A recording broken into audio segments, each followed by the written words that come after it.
Okay, so I was actually gonna talk about my Hunter x Hunter notes, but I noticed that I missed some Shaman King notes that I didn't mention, so I have to do that first. So it's just like 5 or 6. So the first thing I noted down from the Shaman King, like Shaman King the anime, is that Amidamaru and Mosuke, they had like this friendship between like a swordsmith and a swordsman, and they waited 600 years to hand. Mosuke waited 600 years to hand the sword that he crafted to his friend, and never stopped believing in one another. Oh yeah, that was a very basically it was a very sweet story about friendship and believing in each other and stuff like that. So I guess that's why I noted it down. Now, on to Ren. Basically, we find out that Ren uses spirits as tools, and so does his entire family, the Taos. And I think there was a link to Taoism, but I'm not exactly sure how. Maybe that's just their name. So, and his sister actually acquired her ghost by murder, and she fought Yo and admitted defeat, and her ghost was actually free then to do whatever Pyron. He was free to do whatever he wanted, but then he wanted to stick by her as a partner. And we learn through this whole encounter and fight that only through understanding your spirit partner can you unlock their full potential. And this is what Yo taught her by example with Amidamaru, because he doesn't use him as a tool. He doesn't use him. He's friends with him and fully knows the ins and outs, and yeah, they just complement each other in their strengths. So then the next part is Tokagero, who is a bandit and who's a spirit now. He sought revenge against Amidamaru because I think Amidamaru beat all of his men back then. But Yo actually saw through him and offered his body to save his soul by confronting all those feelings that were lost in him. So everybody thought, oh no, Takagero is evil, don't even bother. But Yo really believed that there was something to salvage. And basically, Tokagero had this want for friends and trust. He was only ever driven by his mother's sacrifice of her own flesh to keep her son alive. So he had always been in survival mode, and since then entrusted no one. But now he can be at peace. And Yo believed in him, and so he never had a chance to live a decent, honorable life. Oh my god, yeah, that was so sad. I cried at this point as well. It's because, it just reminds you of all those lost souls, unfortunate lives, where they were only ever given the opposite of kindness. And if you have that one person that believes in you, that could change so much for you, At the end of the day, we're social creatures and we need each other, and I love it every time that message comes through. So, Ryu is back then Ryu was the head of his gang, but they were all outcasts, and he made them a home, and they trust each other, stick up for one another, and in a way they also found a home with one another. So that was very, very cute to see. In the beginning you could easily misinterpret and misunderstand Ryu just being a mean gang member or something. And then when Yo was fighting his efficient, Silva, he was told that wisdom is something that is brought by oneself. So you don't acquire it anywhere, but it comes from within. And knowledge is just repeating what you have learned. And in order to,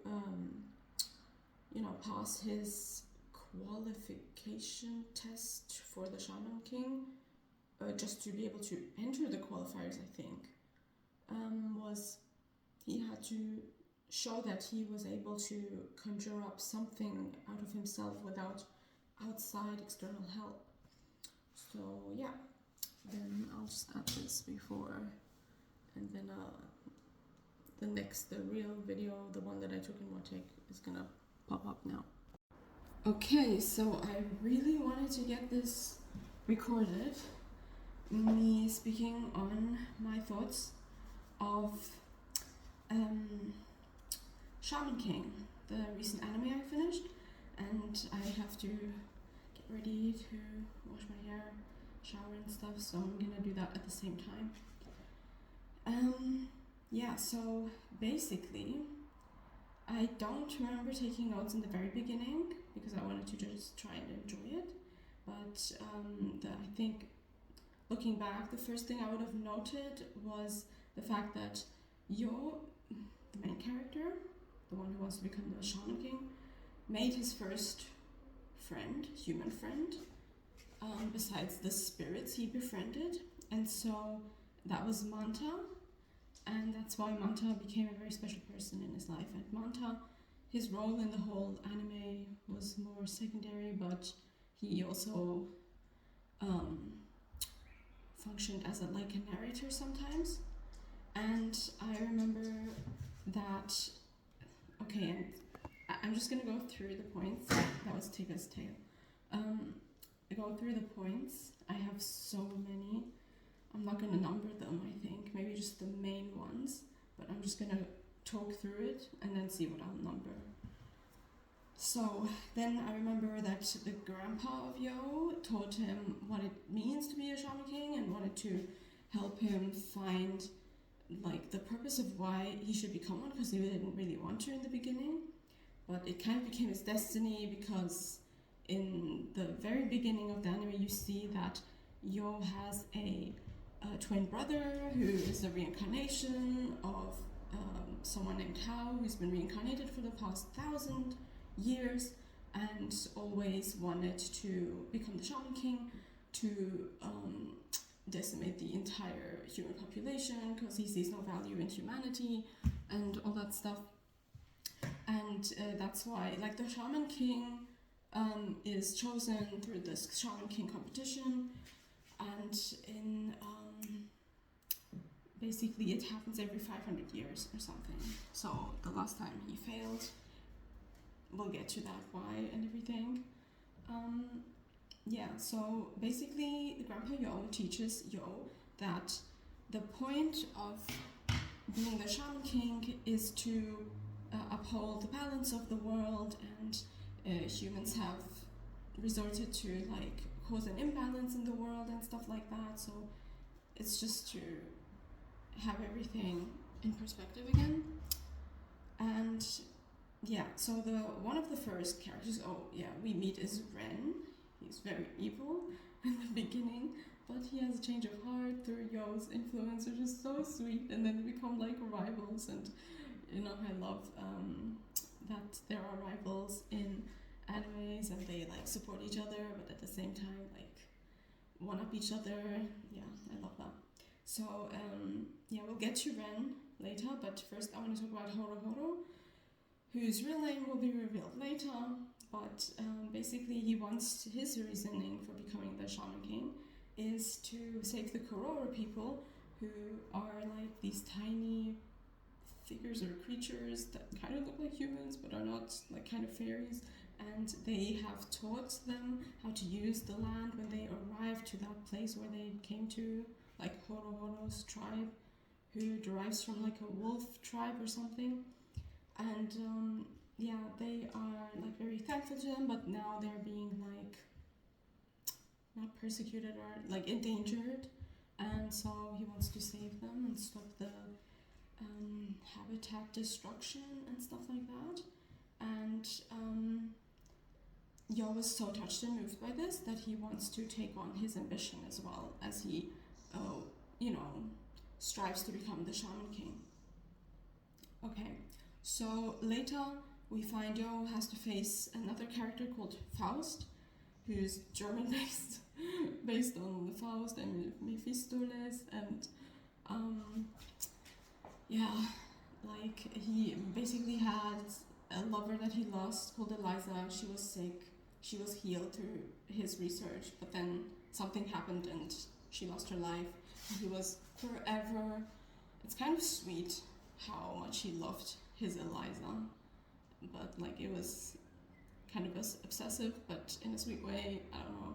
But then he wanted to meddle with Manta, who's like this tiny character, and he was very intrigued by, oh my god, this is like such a tiny character. What? Let me mutilate him. So he was like opening him up, like, because he's a surgeon or like a doctor or something, with his shaman his shaman abilities. And yeah, Yo was very distressed about that in the middle of the fight, and because Manta was his first human friend. Before that, like, no one accepted him, and he only had spirit friends. Yeah, we said that. And Yo's entire point of becoming the Shaman King was in order to live a comfortable life, because he wants an easy life. But what that actually is, translated to, in like on emotional terms, is that he wants to create a life exempt of loneliness for everyone, so that everybody feels like they fit in and no one is lonely, you know. And so Faust the Eighth is hanging on to his past and his deceased wife Eliza. He can't accept her death. Living stuck in the past means you don't value life and appreciate it in its transitory state. Its fickle, fleeting nature is what makes life special, and we know this theme from several animes, which I really love to be reminded of every single time. So the next point is Ren and Yo's fight. Ren always knew he'd lose because Yo has the ability to make something out of nothing. Now that was very interesting to me, because they always said Ren's power like relies on only brute strength, and he has only ever known death and like sadness and destruction.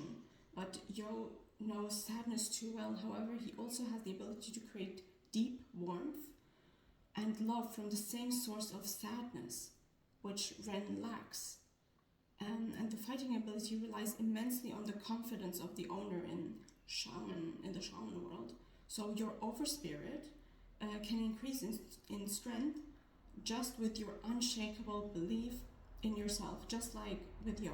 His confidence made Ren's weaker because he couldn't understand how much stronger Yo was than he expected. And I love this point because I feel like in anime a lot you have like this what do you call that, a diapole, like two sides, you know, like the light one and the darkness. And I know things are black and white, but to, you know, to keep things simple, that's how things are portrayed. And I feel like maybe there is a differentiation between some people, because some people just have something in them that they know that they can make it out of any situation, and other people lack this stuff, you know.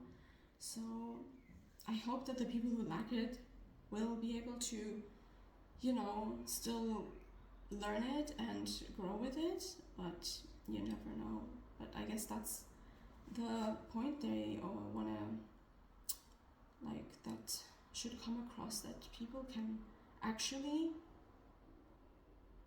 you know, change for the better. Okay, so Yo couldn't believe how he was fighting as a shaman and now is in school like a normal kid. Oh yeah, he has this little conversation with Anna, his fiance. But Anna tells him that both parts are part of his reality. And she can relate to that, not being able to reconcile these two vastly different worlds. Right. Mm-hmm. So I noted this down because it's interesting that I too have like dissociative moments where I'm like, is this real life? Things feel so surreal. Am I actually here? Like, I'm fully aware, but then I'm like, what is this? You know what I mean? Yeah.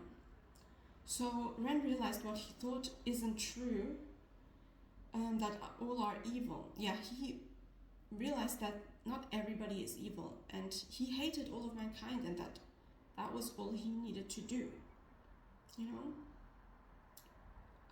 Like, not everybody's evil, and he doesn't need to hate all of mankind, you know? He found friends, and Yo is his antithesis, yeah, his counterpart, you know? He wants to change his ways, and therefore he went back to his home, China, to challenge his father, and he wants to take him down because of the teachings of his father. That's what turned Ren into who he was. like this killer machine. And he realized, and also his sister June tried to ask their father, to be lenient with and gentle with Ren, because actually Ren has like this love inside him that she saw as well. And also when she fought Yo, her ways changed as well, and she realized that spirits are not just killing machines that have to abide by everything you order them to. They actually have their own feelings as well, and if you use that and combine your strength with theirs, you can form a friendship and a much stronger advocate for you, and much stronger fighter, you know. And then the Ren wants to take down his father because he thinks that's how he'll atone for all the killings he has committed, because he reflected and wanted to atone for his sins. So his father, when we reach the castle that he's from or lives in, his father tells him that the victors are always righteous. So winning is everything. Yeah. And also back to June, when she asked their father for permission to take Ren out of the competition, because it's too much of a burden, she gets punished and imprisoned. She believes he still has a sweetness inside him, which is true. Now Yo and friends are going to save Ren, and Ren believes Yo when he says all will be well. That was like a common theme, that Yo would always just like reassure everyone that everything's gonna be fine, and I really love that. Because if somebody says that and really believes it, then you trust that person. You know, that sheer inner like confidence and conviction. I could cry just thinking about it. I remember it in Hunter x Hunter with Gon. Oh my god, and then with Luffy in One Piece. And also Naruto. Yeah, I love these characters. Okay, so Ren gets rescued and they fight against the father. And Ren says it's his personal fight because he has only lived by hate. But he doesn't hate his father for teaching him that. He hates himself for believing it. This is how he can undo the damage, by beating his father, you know. Anyways, okay. And in Tao, so now they're talking about the family of Ren is called Tao, and the father tells them that in Tao, like friends deter you from your path, and relying on them makes you weak. It makes you waver and hesitant, which is completely false, because the strongest thing you can do is ask for help, you know. Yeah, so, and, oh yeah, N, that's the father's name, by the way, N Tao, cannot trust, oh yeah, so not in Tao, but like N Tao, the father said that.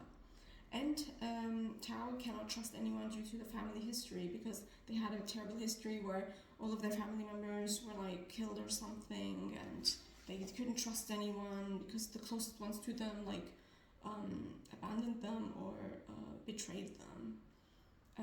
But yeah, when N was fighting them, he wavered and lost against Ren's friends, and Ren, you know, they won. So the 2,000-year history is carried by the Tao King, the wishes of all the ancestors of the Tao family and their sorrow.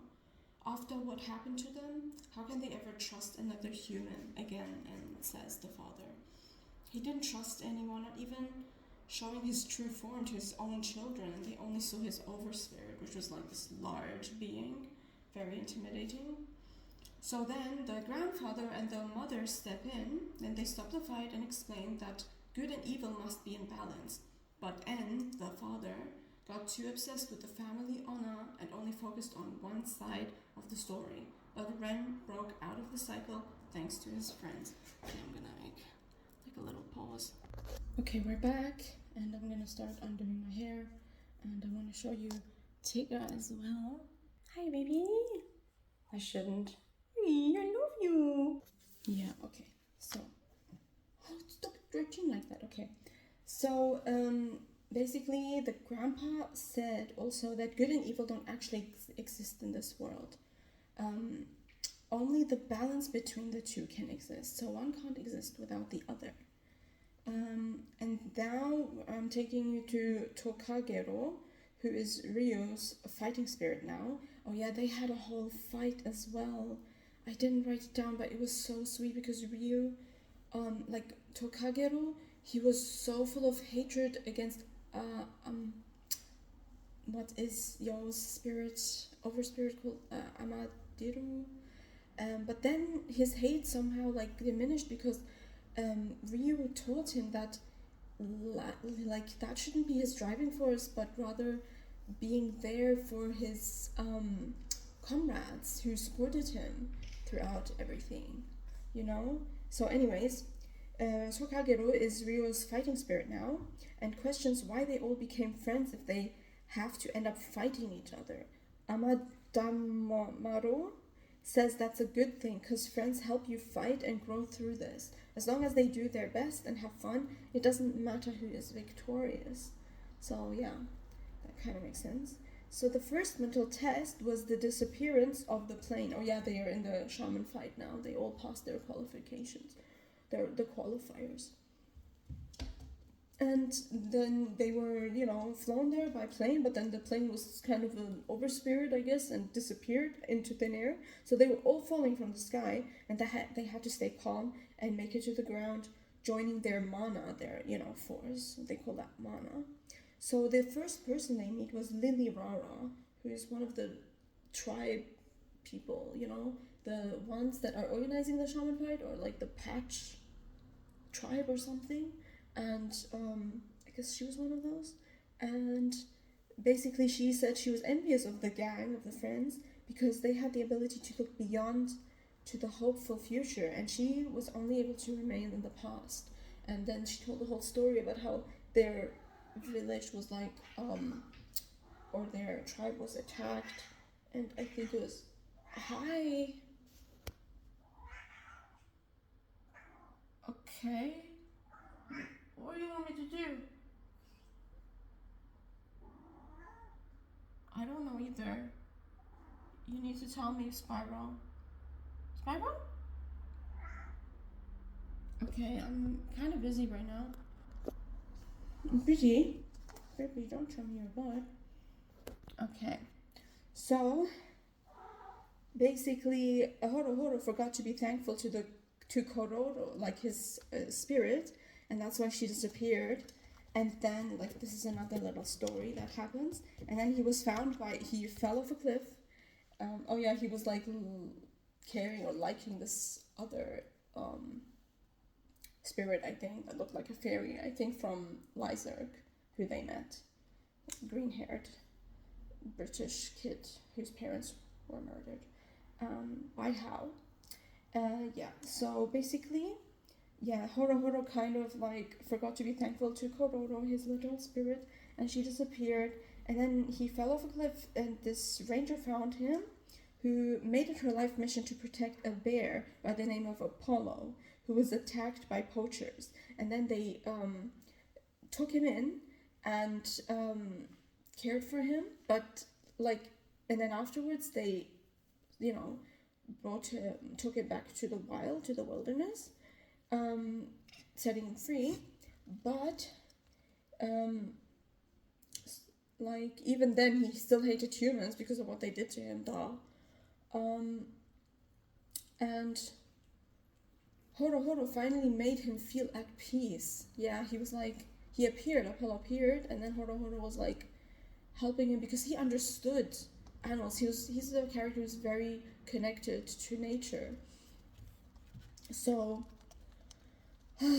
now Horo made him feel at peace, but then right at that moment, there were these 3 poachers that killed him. And on top of that, Horo is somebody who's understands the laws of nature, and that there's, there will be killings and stuff in the animal kingdom, but at least these poachers should be thankful to the body and what it's providing, the fur and what the meat and everything should be used. So that's his spiel. That's how he, what he believes in. And they refused to use his body, which would mean they didn't appreciate it. and they just saw killing as a hobby, and this infuriated. Hold on. Like, yeah, this infuriated him. So yeah, and then the lesson in that story was that life is bittersweet, you know. And kind of reminded me of that one story of the elephant who was used in a zoo, or like in a or in a circus, and it finally made its escape after like 25 years or something, and then it was shot, and there was a picture taken from that moment, and if you saw that stare in the elephant's face, I could just cry thinking about it, because like finally, after finding freedom, they took her life. What kind of a life was that? You know, that was so incredibly sad. Just that fear in her eyes, like, I don't think I could find the picture again, but that was really rough. So yeah, Ryu, after getting rejected by Yo's grandpa, he wants to be taught and trained by Yo's grandpa, but he gets rejected. But he meets Tokagero, who lost his purpose to seek revenge due to Yo's influence. He calls himself weak, but Ryu corrects him and says that that's progress, for he doesn't feel any anger or despair anymore. Then he gives this line: "We're all the same, more or less. The slightest things that can make us friends or enemies." You know, it's just the slightest things, which is crazy, you know, like. And then there are no friends or enemies in this world. It's just all just suffering created by our own self-centered sense of fairness. So like, we all have our own judgment, you know, and we judge things in the world by that scale, or what you call it, you know, that scale. And Ryu has to reach this mountain, because if he does, then the grandpa will be willing to train him. So this is to test his faith, because a shaman's power derives from his mental prowess and stability, and faith is the source of power. So yeah. So after that, Yo stops the X-Laws from killing Bill. Oh yeah, the X-Laws, they killed this one other guy, the vampire guy that they were fighting. And that made Yo mad. But like, he listened to the X-Laws and their sense of justice, and killing is part of that, and Yo severely, like, intensely disagrees. So yeah, he stops them from killing Bill, one of Hao's minions, because Yo says killing doesn't make them any better. Then Hao? Because Hao has killed so many in order to like recruit people as well. Upon seeing the Great Spirit, the shamans see visions of the memories of the earth since the beginning of its time, 4.6 billion years ago. When staring too long, one faints. So basically, it's very interesting that to be like, the Shaman King gets to have the connection to this Great Spirit, which is kind of like what we would call God, I guess. And this Great Spirit is actually a collection of everybody's memories. Like, we're all one unity in this. And, you know, that's also a reoccurring theme in the philosophy in anime. Asian philosophy, Japanese philosophy, and yeah. So, then, Joko's story gets told. Okay, so Joko's story gets told. He lost his family during one Christmas. A robber came and took what was most precious to him, you know, his family life. So, this old man finds him and just sees sadness in Joko. Revenge does not beget redemption. Hatred and killing does nothing good, just continues the cycle. Don't give in to anger, is what he teaches him.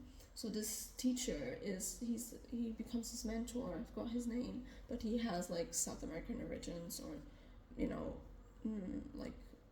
follows like a South American religious, like these religious teachings and rituals. So he teaches Joko that he should save the world with the winds of laughter inside your heart. So the old man from the Amazonian rainforest in South America tells Joko this and leaves him with these words before he gets killed. He was terminally ill also, and the winds of laughter can free the souls possessed by evil. So, and is what Joko learned from the old man. He didn't give up on Joko's streetmen, and they all turned their life around, even though they were full of hate and killed him. He didn't seek revenge nor hatred, not as a spirit or as a human. So the old man was killed by Joko's friends, his street friends, his gang, but he had no ambition or no urge to go after them or seek revenge or anything. Yeah, and then they all turned around and were better for it. So now we move on to Lyserg, who chose to join the X-Laws because he thought that Yo's way was too lenient, and Yo is happy for him because he found what he was looking for, I guess, what he didn't find in Yo's group. And as long as that will make Lyserg happy, then Yo is happy. So whatever side we choose, whatever path is okay, Yo says, as long as it's us that made that decision. Very powerful as well. The Iron Maiden of the X-Laws is the boss lady, and she shows up and passes judgment on her opponents, killing them. She made a deal with God to endure all the pain of the world, to spare the creations of this pain. So kind of like the whole, Christianity belief. Yeah, but she is too self-righteous, deciding who gets to live and all, So the Icemen, now this is another fight, look down on Faust's dedication to his wife. But Yo tells them everyone is free to decide what is most important to them. Yo's faith in himself derives from the present moment he is in, his confidence and courage too. His mana is so flexible he was able to evade the mana attacks from the Icemen. The Icemen derive their power from the pride of their endurance training, so basically from the past. And Yo is always in the present. That's why he has the ability to get stronger and become stronger and, yeah. So that, Yo fires them up, although that could lead to a loss. Yeah, so basically he kind of pushes them, even though it looks bleak for them, but he wouldn't want the Icemen to not give it all they've got, otherwise they wouldn't be satisfied with the result, even if they know the outcome of their loss, even if they already know it's a lost cause. So now we meet Mikihasa Asakura, Yo's dad, who's looking for Ren to teach him about the secrets of their clan. I forgot the name, but they have this whole book or scroll or something with their secrets, and Ren asks him why they depend and rely on their children to fix the world and defeat Hao, even though we know the adults are technically stronger. Ren's father, Mickey, oh wait, no, that's Hao. Oh no, sorry, that's Yo's father. I don't know why I wrote Ren. So Yo's father, Mickey, answers that although they are strong beyond measures, they as adults are still aware of their limits, which kids don't have yet. And interesting take, I thought. And it's so true, because adulthood ruined us all. That's for me, that's why I wrote that's why it's so important for me to keep my inner child alive, alive and well, and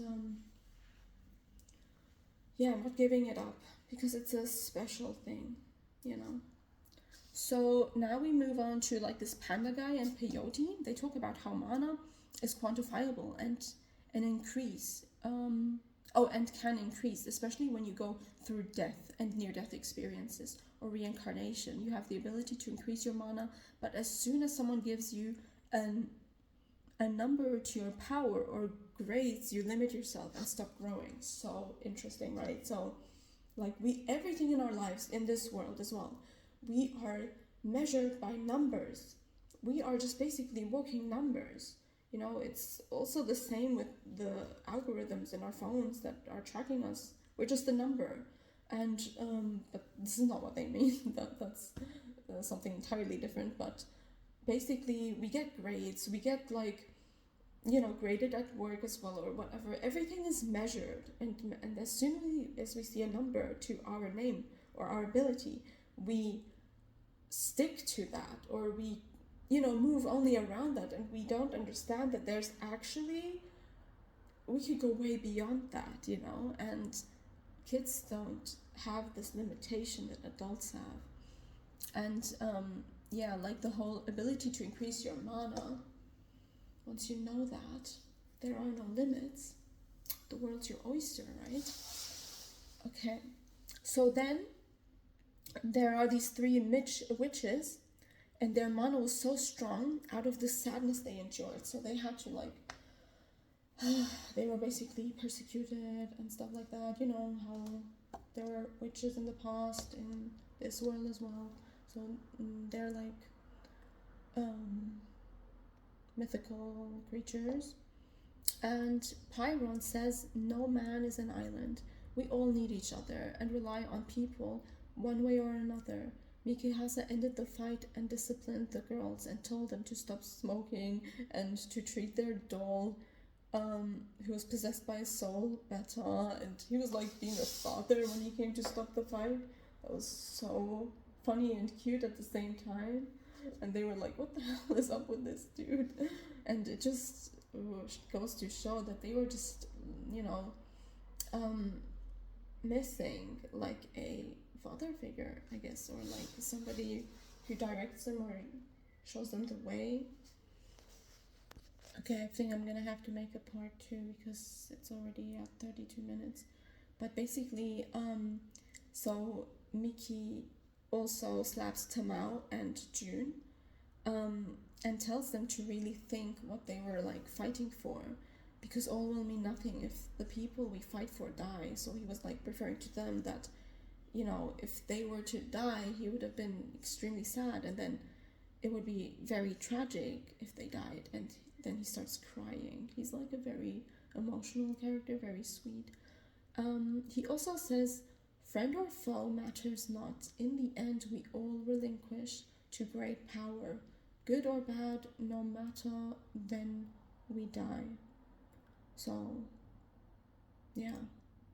Maybe he was alluding to the fact that it's pointless to fight amongst each other, because at the end of the day, there is greater power out there that would overpower us. So why waste time on the small fry, and which is us, and other small fry? Why should we fight?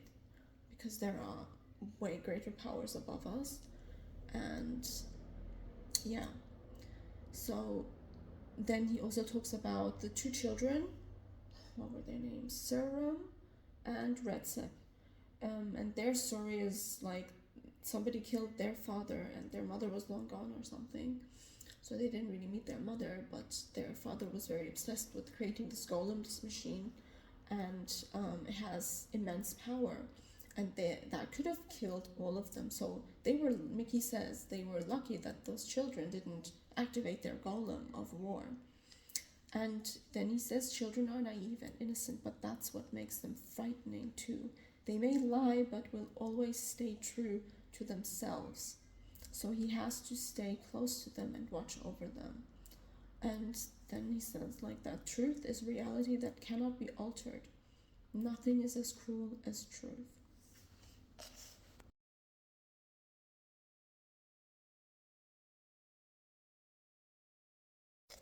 I really want to get this done, but I only have 10 minutes. I don't think I'll make it. And I don't want to rush it either. But yeah, so this is the second part. So, Yao says that sometimes we have to choose between two things, and we want to keep them both. In these cases, always let your heart decide. You cannot go wrong then. Yo chose to save Ren and withdrew from the Shaman King competition to hold his end of the bargain to Jean, the Iron Maiden, the one who, so saving his friend was more important to him than becoming Shaman King, even though that was his life's purpose, which just shows what kind of character Yo is or has. The one who awaits you will never let you feel lonely. Matamune says to Yo. Yo grew up lonely without friends, right? And yeah, now let's get to his whole story with Anna. Oh my god, I love this story. Made me cry for real. So when Yo met Anna, she was cursed. Demons appeared whenever she went out. They derived their strength from the thoughts and feelings of people around her. So she's an extreme empath, and she has the same ability that Hao had. And with it comes the ability to hear people's thoughts and what's on their minds. And yeah, we'll get to why that ability appeared with them. So she is an empath and feels all that weight from others, just like Hao in the past. Hao saved Matamune, a stray cat that was abandoned by his mother and siblings, but still didn't fear death nor demons. Hao saw his abilities and his worth and took him in. So Matamune is like this special spirit, right? Who has like an almost immortal life as a spirit. Matamune had to betray and fight Hao though, in the shaman fight 500 years ago. He deeply regrets this betrayal but had to choose justice because Hao was just so far gone in his sense of control. So for Hao, though he was an empath, he couldn't control what feelings from others entered his body and eventually gave in to the regret and resentment that he was carrying from others. It was too much to bear. Grandma called him weak for giving in instead of fighting with the good he still had inside him. So, Yo's grandma. I think it's tragic either way. Anna has the same power, which isolates her and makes her lonely. But Yo didn't run away. He wanted to face the demon head on that Anna created. And Anna in that moment had her feelings awakened and the demons disappeared out of her own will. She was the most surprised out of the fact that she was able to do that. But yeah, like Yo's want to protect her or not leave her side awakened, that sense of love or emotion in her to make that demon go away. So either way, Yo's feelings for her and wanting to save her and not running away, although either way, this happened. Although she told him to, and him not giving up on her overrode everything. It's what helped her open up. We need people, and everyone has given. Okay, this is nothing. I was in some dark thoughts at the time. Yeah. Okay. So, anyways, Yo wanted to take her to the New Year's festival, although she will hear too many thoughts and feelings. But if she didn't face it, she would be closed off and scared forever. So face what you fear, right? That's the whole idea. So in the woods on the way to the festival, she attracted too many demons already, and they molded into one. That demon called her mommy, which is really gross, and provoked her by saying that she created him, that way she would fuel him with more demons and more evil thoughts and stuff. So to kill the Oni, which is what that demon was called, the only way is through soul integration, and Matamune will dematerialize and give his life for this cause. His 1,000-year life journey came to this moment. This is what he lived for. He couldn't save his master Hao, but has no regrets giving his life to save Anna. Anna is in full self-hate mode at this point, bearing all the hate she endured from everyone, from the past, present, everything. She seems to have endless mana, and Matamune was even surprised that she didn't faint because she lost so much mana. She wishes for Yo and Matamune to die, and still they want to protect her. That is so sweet, right? Matamune says the root of everything is faith. As long as you have faith in others, nothing can go wrong. He regrets the day he lost faith in his master Hao, which was Hao's downfall. Oh. This caused 1,000 years of regret for Masamune. Oh my god, I'm gonna cry again. And it's also a cat, and you know how much I love cats. Okay, I need to really get a hold of myself. I think I pulled the hair. Okay, who cares? Yeah. So Yo's faith in Anna opens up her heart. Him sacrificing Masamune for her sake moves her in a way that the Oni weakens, and she says, although she is the person that hates the world the most due to the suffering she endured, she loves Yo more. That's so cute, right? Like, he got through to her even though she had all that hate, and through that and Matamune's sacrifice and Yo's willingness to never lose hope in Anna, they defeat the demon. Okay. So Anna boards, like, as Yo was leaving, Anna boards the train without them knowing, just to thank Yo. And she says, since he showed her that he was able to defeat the demon, it gave her courage to do so too, to get stronger so she never has to feel like that again. That awful, succumbing to her weaknesses and sadness. Grandma also says Anna's sensitivity is one of the most potent she has ever seen, but it is also due to the suffering she endured. I'm like, at this point I was like, I wonder how many people saw themselves in Anna, because I definitely saw myself in her. So yeah, and then we move on to the next part of the story.